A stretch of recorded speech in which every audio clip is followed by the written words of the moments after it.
গোবিন্দভোগ চাল দিয়ে বাসন্তী পোলাও বানানোর জন্য কড়াই পরিমাণ মতো সাদা তেল গরম করে নিয়ে দুটো তেজপাতা, দুটো দারচিনি, 4টে লবঙ্গ, 4টে এলাচ ভালো করে গরম করে নিয়ে এবার ভিজিয়ে রাখা চালটা ওর মধ্যে দিয়ে দিলাম।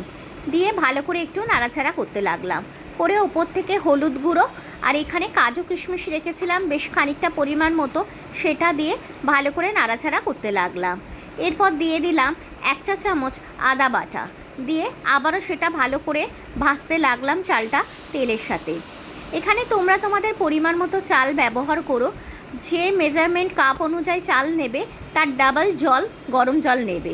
নিয়ে এবার ভালো করে নাড়াচাড়া করে জলটা দিয়ে দিলাম, দিয়ে পরিমাণ মতো নুন আর বেশ খানিকটা পরিমাণে চিনি দিলাম, কারণ পোলাও যখন একটু তো মিষ্টি হবেই। এবার গ্যাসের ফ্লেমটা একদম লোতে করে দিয়ে চাপা দিয়ে দিলাম, ওপরে একটা লবঙ্গ দিয়ে দিলাম যাতে ভেপারটা না বেরিয়ে যায়।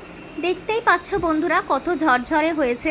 এই রকম পোলাওয়ের সাথে রায়তা, চিকেন কষা, মাটন কষা সব দারুণ যাবে। রেসিপিটা যদি ভালো লাগে তাহলে প্লিজ একটা লাইক, কমেন্ট, শেয়ার আর সাবস্ক্রাইব করে দিও।